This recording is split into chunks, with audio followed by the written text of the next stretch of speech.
Bonjour, bonsoir, bienvenue sur la chaîne de Psyché. Alors je vous propose un petit tirage plutôt général, cette fois-ci en utilisant le thème de Merlin l'Enchanteur, le thème de l'univers celtique, donc à travers différents jeux de cartes. Je vais commencer par vous prendre un arcane majeur en utilisant un jeu de tarot. Et vous savez, le jeu de tarot qui n'est pas divinatoire, le jeu de tarot avec les atouts, etc. Et j'ai sélectionné donc seulement les atouts, justement, qui correspondent aux arcanes majeurs. Donc nous avons bien voilà le battleur hein, qui est le magicien en numéro 1, le jugement en numéro 20, le monde en 21, la lune en 18, etc. Et le fou, pour moi, ce sera donc celui-ci, hein, ce sera l'excuse. Donc voilà, j'ai bien les 22 arcanes majeurs donc en utilisant ce jeu de tarot celtique. Donc je commence par cette énergie-là, l'énergie générale, l'énergie qui est extérieure à vous, qui vient influencer, envelopper tout ce tirage. Ensuite, j'utiliserai le tarot des druides pour le tirage en croix. Et on terminera avec un message de l'oracle de Merlin pour conclure. Alors, qu'est-ce qu'on a comme message pour vous? C'est un message général, hein, donc vous prenez seulement ce qui résonne pour vous. Si vous avez été attiré par cet univers, c'est qu'il y a peut-être quelque chose à entendre. On va le découvrir ensemble. Alors, c'est parti. Votre énergie générale. L'énergie générale qui vous accompagne, c'est la force. Donc l'arcane 11 avec ce magnifique dragon. Alors c'est vrai que dans certains jeux, souvent la force elle est représentée par une femme avec un lion, mais aussi une femme et un dragon. Donc ici évidemment avec cet univers-là, ce sera le dragon. Donc rouge flamboyant, donc on retrouve bien quand même l'élément feu, bien évidemment. Alors la force qui nous parle de canaliser, de maîtriser ses propres désirs, ses propres pulsions, etc. Donc c'est une carte qui nous parle à la fois de force, oui évidemment, mais pas que de la force physique. On est aussi sur une force mentale, la détermination, le courage. Voilà, on fait preuve de vaillance. Et il y a l'idée aussi d'être dans une certaine maîtrise de soi. Mais l'idée, c'est de trouver le juste milieu, le bon équilibre, de ne pas non plus s'empêcher de étouffer ses désirs, ses élans, ses instincts, etc. Et ne pas non plus être trop dans l'impulsivité, justement de manquer totalement de maîtrise sur ce qui sort de nous, quoi, ou par rapport à une situation. Alors ça peut évidemment parler au niveau du rapport aux autres, pourquoi pas de tension ou de conflit, voilà, dans la communication, soit l'autre, soit vous, il y en a un des deux qui essaye d'avoir le dessus d'une manière ou d'une autre. Donc là aussi, il y a l'idée de voir déjà de quel côté vous vous situez et comment vous pouvez faire face éventuellement à ce genre de situation, que ce soit vraiment envers quelqu'un ou si c'est plus global par rapport à une situation qui nécessite voilà, de ne pas s'emporter, de garder justement sa maîtrise, vous voyez, ce genre d'énergie. Alors, je vais maintenant prendre le tarot et on va aller préparer le tirage. Donc, ça va être un tirage en croix. Alors, le paquet et les cartes sont énormes à chaque fois, donc pour les mélanger, c'est pas évident. Donc, je commence par les énergies qui sont positives, qui sont favorables. Hop. On va les mélanger comme ça. Alors là, j'ai l'empereur et le pape. Alors, comme ça. Alors là, ça pourrait être... En général, je regarde pas la coupe. Mais là, voilà, j'ai regardé. On a l'empereur et le pape. On a deux arcanes majeurs et c'est pas... Voilà, c'est deux bonhommes, quoi. Vous voyez? Donc, ça peut être deux personnages, vous et l'autre, homme ou femme, peu importe, mais en tout cas deux personnes qui ont une certaine autorité ici, qui pourraient être dans un affrontement, dans un duel, dans un désaccord, en tous les cas. Mais voilà, ça pourrait évoquer ça ici. On verra si elles ressortent après dans le tirage. Alors, donc, ce qui est positif, favorable, ce qui vous aide, ce qui vous soutient actuellement dans votre situation. À l'inverse, le point de vigilance, ce sur quoi vous devez porter votre attention. On n'a bien qu'une, oui. Au-dessus, ça va être votre conseil.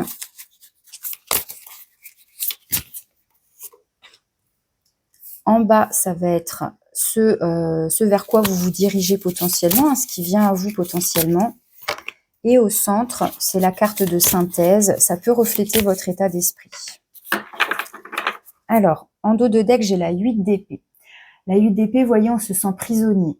C'est un sentiment, c'est un ressenti d'être bloqué, d'être paralysé par les peurs, par un mental, voilà, qui nous angoisse. On peut se projeter, se faire des films comme ça d'angoisse, de peur, on se sent contraint, on se sent peut-être, alors à tort ou à raison, mais c'est souvent plutôt à tort, c'est-à-dire que voilà, notre imagination, notre mental va alimenter en tous les cas peut-être un point de départ qui nous inquiète, et puis ça va en faire toute une histoire et on va se retrouver coincé dans une sorte de labyrinthe, on a l'impression d'être coincé sans issue, sans possibilité de s'échapper, etc.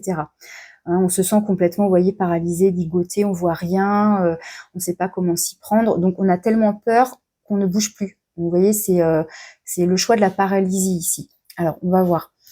Est-ce qu'il y a quelqu'un, voilà, qui vous fait, comment dire, qui vous fait, alors je sais pas pourquoi j'allais dire du chantage, mais c'est pas ça que je voulais dire, mais qui vous contraint à quelque chose, il y a un rapport de force et vous sentez coincé, vulnérable. Est-ce qu'il y a une autorité comme ça qui essaye d'exercer un ascendant d'une quelconque façon? Enfin, pourquoi pas? Alors, ce qui est positif, en tout cas favorable, la princesse de coupe, c'est-à-dire le valet de coupe. Donc, le valet de coupe, hein, la princesse de coupe ici, va nous parler d'élan amoureux, va nous parler de quelque chose, d'innocence. Ça nous parle d'innocence. Alors, si on est dans une situation, même si là on n'est pas de carte de justice, mais je sais pas pourquoi j'ai le sentiment d'un rapport de force là. Est-ce qu'il y a l'idée de montrer, de devoir faire preuve d'honnêteté, parce que là vraiment le valet de coupe, c'est celui qui est pur, qui est innocent, qui est naïf, qui est fleur bleue, qui est timide. Vous voyez, il est juste dans l'amour, il est dans. Il y a aussi avec le valet toujours l'idée de démarrer quelque chose, mais là pour le coup quelque chose qui nous tient à cœur, qui nous fait envie, qui nous fait vibrer. Alors est-ce que justement on a peur de se lancer, on a peur de quelque part de suivre son instinct?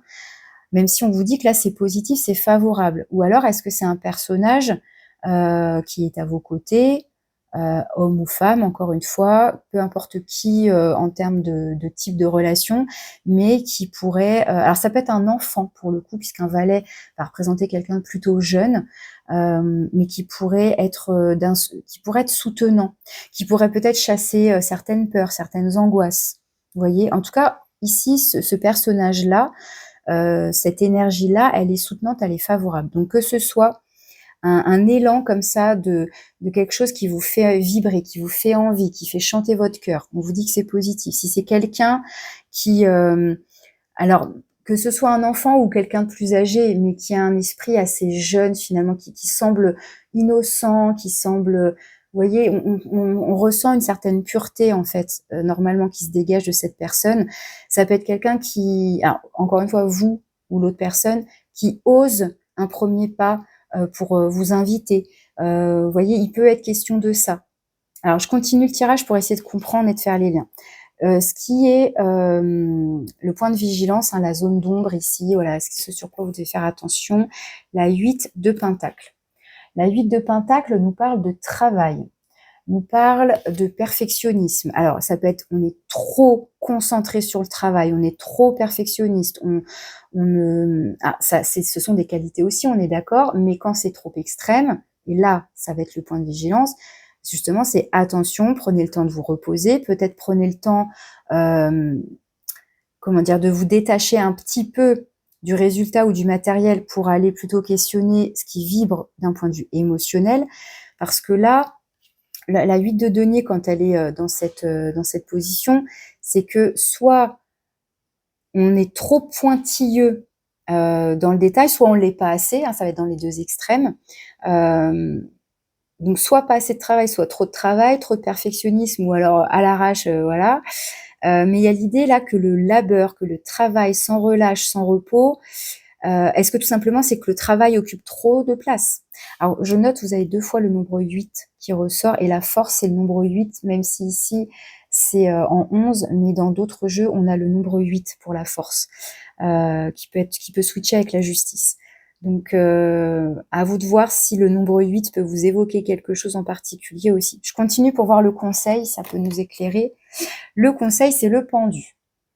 Alors, le pendu, qui peut évoquer. Alors là, sur cette carte en particulier, on l'empêche même de parler. Alors, il paraît qu'il faut cacher parce que sinon on peut avoir des soucis. Bon, c'est vrai que j'y ai pas pensé tout de suite, mais voilà, comme on est dans une certaine nudité, hein, au cas où. Donc sinon, vous voyez le personnage donc, qui est tête en bas, qui est attaché, qui a une feuille de salade ou de végétal dans la bouche. Donc ouais, il peut pas bouger, il peut pas parler. Avec le pendu, il y a l'idée de prendre, vous voyez, cette posture complètement farfelue pour voir les choses autrement. Donc il y a l'idée, là, on vous conseille de changer de votre vision des choses, de prendre aussi peut-être du recul, d'observer des choses. Ça peut être, voilà, vous vous sentez prisonnier de quelque chose, de quelqu'un, de quelque chose, d'une situation qui vous vampirise, qui vous fait peur, qui vous angoisse, etc. Eh bien, l'idée, ça va être peut-être d'arrêter de bosser comme un forcené, ou une forcenée, enfin, vous voyez, d'arrêter de regarder ça. En fait, c'est comme si c'est peut-être une question de regard, effectivement, d'arrêter de regarder ça dans tous les détails, de tout décortiquer, de tout analyser, parce que finalement, vous gardez le focus sur ça, alors qu'en fait, il faut prendre du recul, vous tournez dans l'autre sens, enfin bon, bref, regardez les choses autrement, vous arrêtez. Là, on est dans un immobilisme, mais qui est de l'ordre de la paralysie. Alors que là, on est dans un immobilisme qui est de l'ordre de la réflexion, pour permettre de digérer quelque chose, pour voir autrement, pour comprendre autrement, ou mieux comprendre d'ailleurs. Mais voilà, là, on vous conseille en tout cas aussi de lâcher prise. Ça peut être de lâcher prise sur des angoisses, sur un résultat, sur un point de détail. Il y a peut-être que vous qui le voyez. Voilà, à vous de voir comment ça peut vous parler. Mais ici, c'est soit ça invite à se sortir d'une vision, je vous dis, trop dans le détail, mais trop rigide peut-être presque, soit de lâcher prise, ouais, encore une fois, sur un perfectionnisme, c'est quelque chose de très, très, très pointilleux ici. Et peut-être qu'il y a un tiraillement, parce que la force peut parler de votre propre tiraillement à vous aussi. Soit c'est une confrontation, une tension que vous ressentez face à quelqu'un, face à une situation, mais ça peut être aussi à l'intérieur de vous un conflit intérieur. On a quand même 2 fois des cartes où on se sent quand même un peu ligoté, quoi, hein. Alors autant elle peut parler mais elle peut pas voir, autant lui il peut voir mais il peut pas parler. Mais il y a l'idée de se sentir peut-être privé de mouvement. Est-ce qu'on se sent coincé dans son travail alors qu'on a juste qu'une envie, c'est, vous voyez, il y a un truc beaucoup plus épanouissant de ce côté-là.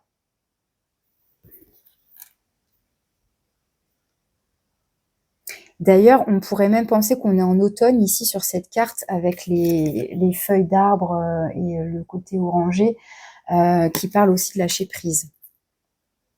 Allez, je continue, on va voir ce qui vous attend, ce vers quoi vous vous dirigez potentiellement. La reine de baguettes. Alors les baguettes ici, ce sont les bâtons, donc l'énergie de feu ici. Donc ça, c'est bien parce que ça rejoint l'énergie de feu de la force. Peut-être que là, avec la reine de bâton, vous reprenez le pouvoir sur la situation parce que pour le coup, là, on est dans des énergies totalement opposées. Là, on retrouve confiance en soi, on maîtrise. Alors, pareil, je reprécise, homme ou femme, peu importe, ce sont des énergies. Donc c'est l'idée d'être, d'avoir confiance en soi, d'exprimer ses désirs, ses envies, de ne pas se laisser faire. Donc si on est face à quelqu'un ou à une situation, bref, là on domine justement la situation. Alors c'est intéressant parce que là, vous voyez, c'est pas un lion, c'est un chat, mais je pourrais vraiment l'associer à la carte de la force, notamment quand on a une représentation comme ça avec une femme et un lion, sauf que là c'est un chat qui est en dessous, sous le trône. Donc la reine de bâton, alors soit c'est vous qui allez prendre cette énergie-là et il y a cette idée de se relever, de reprendre confiance en soi, de se montrer charismatique, etc. Soit c'est quelqu'un qui vient à vous peut-être aussi pour... alors soit, encore une fois, il y a cette notion de lutte parce que la reine de bâton, elle se laisse pas faire, encore une fois. J'ai plus envie de penser quand même que c'est votre énergie à vous. On va voir ici ce que ça nous dit, si ça reflète votre état d'esprit. Roi de bâton. Ok. Alors, le roi de baguette, roi de bâton, donc. Alors, du coup, je me retrouve avec plusieurs personnages. Là. Ici, je pourrais avoir donc un enfant. Ici, je pourrais avoir une figure paternelle. Ici, une figure maternelle. Même si, bon, la reine de bâton, c'est pas la reine de denier, c'est pas l'impératrice, c'est pas la reine de coupe, mais ça reste une reine. Donc, il y a le côté, en tout cas parental ici qui ressort, et notamment le côté féminin, maternel ici avec cette reine. Est-ce qu'il y a, là je pars sur complètement autre chose, mais est-ce qu'il y a là un couple quand même qui ressort, roi et reine de bâton, un couple qui ressort, et donc un enfant? Est-ce qu'il y a l'un des deux qui travaille de trop, qui n'a pas assez de temps à accorder à son enfant, à sa vie de famille, justement, qui se sent coincé par le travail? Est-ce que voilà, ça pourrait évoquer ça, une situation familiale ici où on est accaparé par le travail, par des obligations, ou alors on croit qu'on est bloqué, on croit qu'on est tenu par des résultats au point qu'on n'a plus de temps à offrir pour soi déjà et puis pour ses proches et pour sa famille, par exemple, ça peut être ça. Alors que là, encore une fois, on invite au lâcher prise, on invite à observer les choses autrement. Donc, est-ce qu'il y a un tiraillement intérieur? Est-ce qu'il y a un conflit entre deux parents? Encore une fois, deux personnes, mais à vous de voir si on est sur un domaine familial, professionnel ou autre, en fonction de votre situation. Mais c'est vrai que là, j'ai plusieurs personnages qui ressortent. Qu'est-ce que j'ai sous la 8 d'épée? J'ai la reine de coupe. Donc là, j'ai la maman avec la reine de coupe. Et le prince de denier. Quelqu'un, pareil, qui est concentré, qui lâche rien sur ses objectifs, qui est patient. Ça rejoint un petit peu cette idée de la 8 de denier, légèrement, où on est dans le labeur, dans le travail, on est consciencieux, mais là, encore une fois, peut-être un peu trop. Bon, je vais m'arrêter là parce que l'idée, c'est de faire des messages assez courts. Et là, j'en suis à 17 minutes. Donc, je vais vous prendre un message avec l'oracle de Merlin. On va voir ce que ça nous dit comme conclusion. Encore une fois, je vous laisse faire preuve de bon discernement. Vous prenez du recul. Vous voyez comment ça vous parle, comment ça résonne pour vous. Il y a peut-être quelques mots-clés qui viendront vous transmettre un petit message. Et puis, si vous avez besoin d'une guidance personnalisée, vous avez mon mail. Alors, avec l'oracle de Merlin, qu'est-ce qu'on vous dit pour conclure ce tirage? Ouh là là, ça fait peur ça. La folie. Ok. La folie. C'est assez sombre, effectivement. Je ne sais pas si je peux éclairer un peu mieux là. Mais... La folie, est-ce que on travaille au point de devenir fou? Je vais vous lire le message, voir ce que ça nous dit. Alors, où est-ce que je vais trouver la folie? Je vais chercher dans le sommaire.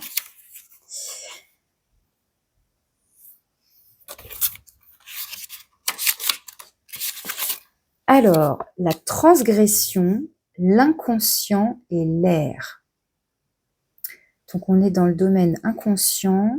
Est-ce qu'il y a des peurs inconscientes? L'air, on retrouve les épées ici, l'élément air, le mental, etc. Et la transgression. Par contre, là, moi, je la vois pas, la transgression. Ou alors, justement, on a envie de sortir de quelque chose. On a peur de transgresser une règle au travail. Enfin, je sais pas. À vous de voir, encore une fois, comment ces mots-clés vous parlent. Je vais vous lire un petit peu ce que ça nous dit. Alors, le légendaire. Merlin le fou hôte des grands bois, cisaille de son rire dément l'écorce des taillis. La folie le cache aux yeux des hommes, elle est son armure inviolable. Sous cette carapace fendillée, il est capable de tous les excès, de toutes les prophéties. Sa folie est la rage. La symbolique, transgression et clairvoyance. Les apparences et les acquis s'en sont allés. Les règles sociales se sont enfuies. L'esprit et l'intellect ne sont plus. Seul demeure l'instinct qui crie sa victoire au ciel des hommes soumis. L'ambivalence d'ombre et de lumière, de rêve et de folie mène sur les chemins ardus d'une compréhension hors norme. La force, tout dire, tout oser. Cette carte mène aux limites du conscient, les dépasse même. La peur des autres, de leur regard et de leur jugement n'est plus de mise. Les habitudes et la banalité sont ici transgressées. L'animal, l'homme, le seul vrai fou de la création. Il est capable de cette déconstruction de la conscience analytique pour atteindre une conscience modifiée, ouverte à tous les possibles. L'entrave, les dérèglements du mental permettent la déstratification de la conscience, le corps s'extrait de ses carcans. Mais attention, la rigueur et la vigilance doivent sous-tendre cette quête suprême, car sans cela, l'âme risque de se perdre. Alors le chemin, cette carte demande de sortir de l'ornière de sa vie, de ses habitudes mortifères. Il faut laisser le vent ébouriffer sa chevelure et ses certitudes sauter dans le vide, dans l'inconnu de son inconscient. Le souffle de Merlin, un grand cri résonne dans la nuit et ricoche sur le monde, un chant d'enfance monte de la forêt où les parfums et les musiques sont autres, plus vrais, sans le phare de l'éducation péremptoire. Garde tes songes, les sages n'en ont pas d'aussi beau que les fous. Charles Baudelaire, Les Fleurs du Mal. Je pense comprendre un peu le message. Moi, ce que je comprends, ça va être ma compréhension à moi, mon interprétation à moi, mais après, à vous de voir comment tout ça, ça vous parle, comment ces mots-clés vous parlent. Je vous disais, la 8 de denier, effectivement, c'est le travail bien fait, consciencieux, c'est la méthodologie, c'est aussi, je vous disais, le perfectionnisme, la minutie, le détail, etc. Mais c'est aussi les habitudes, effectivement. Et là, ça nous parle à un moment donné de ça. Et peut-être qu'on se sent prisonnier de certaines habitudes, de son travail, d'une routine, etc. Et qu'on a envie, en fait, on n'a qu'une envie, c'est d'en sortir. Et voyez, ça aussi, ça nous parle où est-ce que c'est noté ça ? Un grand cri résonne dans la nuit et ricoche sur le monde. Un chant d'enfance monte de la forêt où les parfums et les musiques sont autres, plus vrais, sans le phare de l'éducation péremptoire.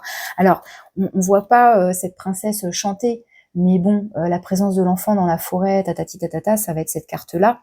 Et pour moi, ici, les habitudes mortifères, là, on vous dit, cette carte demande de sortir de l'ornière de sa vie, de ses habitudes mortifères. Il faut laisser le vent ébouriffer sa chevelure et ses certitudes sauter dans le vide, dans l'inconnu de son inconscient.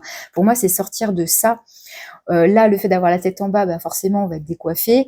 Et il y a vraiment l'idée, là, avec cette reine de bâton, encore une fois, de reprendre son pouvoir, comme on dit, c'est-à-dire en tout cas de ne pas rester coincé, prisonnier, je sais pas quoi, mais de se sentir libre, comment dire, la reine, elle ose exprimer et accéder à ses désirs.